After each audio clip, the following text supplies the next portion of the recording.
Pemirsa, kembali bersama saya dan Bobby dalam Asmaul Husna, insya Allah berkah.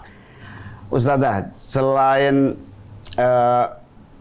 kita harus belajar konsentrasi, sebetulnya untuk sampai pada sholat yang sempurna itu bagaimana? Menyangkut rukun sholat dan berbagai kesiapan agar ibadah kita, tentu yang paling pokok kan niat yang sungguh-sungguh, kesungguhan dalam menghadap Allah.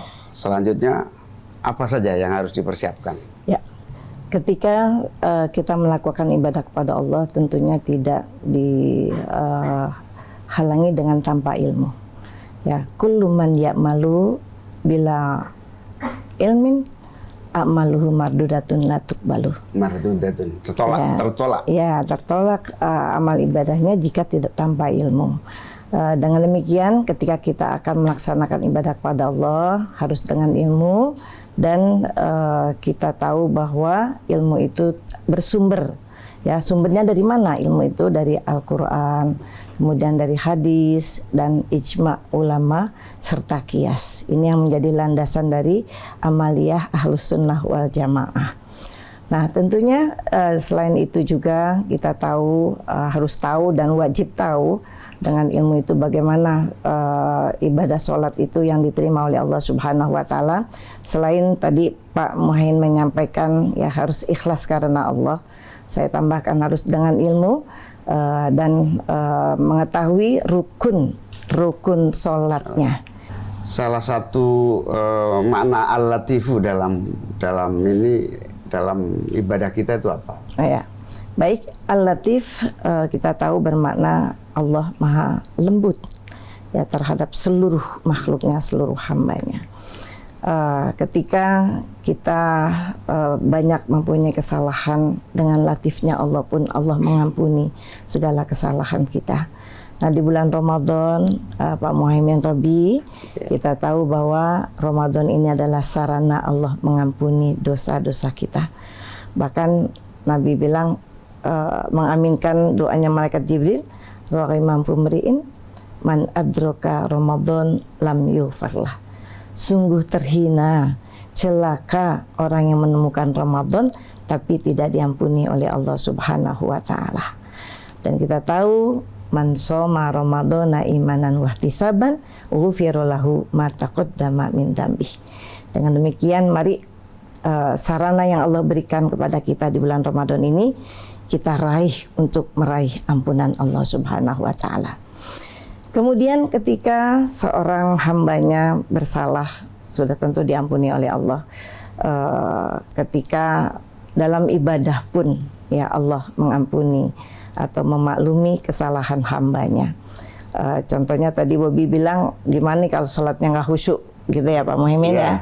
Gimana nih Allah dengan latifnya kita dengar menggali tentang kisah sahabat-sahabat Nabi dengan Nabi Muhammad SAW.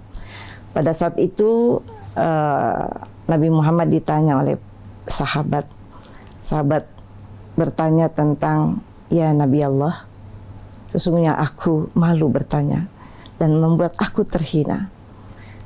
Kata Nabi, tidak ada yang terhina kalau kamu bertanya untuk mengetahui kebenaran. Nah, Bobby nggak terhina juga bertanya begini. Apa kata Nabi? Apa yang kamu tanyakan? Ya Rasulullah, sesungguhnya sholat yang aku lakukan selama ini sering teringat di pikiranku urusan-urusan duniaku. Ya, urusan dunia, pekerjaan masuk ke sini. Kemudian pikiranku melayang entah kemana. Apakah sholatku ini diterima oleh Allah ya Rasulullah? Ataukah sholatku ini berpahala ya Rasulullah? Kemudian Nabi menundukkan kepalanya dan kemudian para sahabat pun merasa bahwa ini juga pekerjaannya, ya, karena semua manusia pasti merasakan itu, pernah sholat tidak khusyuk. Kemudian kata Nabi, wahai saudaraku, sesungguhnya setan itu selalu terus berusaha mengambil bagian dari sholatnya seorang hamba. Nah, ini setan yang ganggu sholat hamba itu namanya siapa?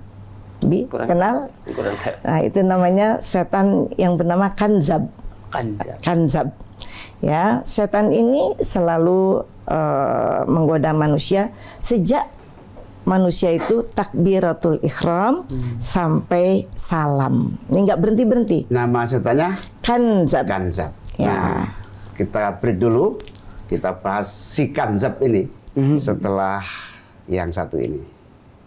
Tetap bersama Asmaul Husna, insya Allah berkah.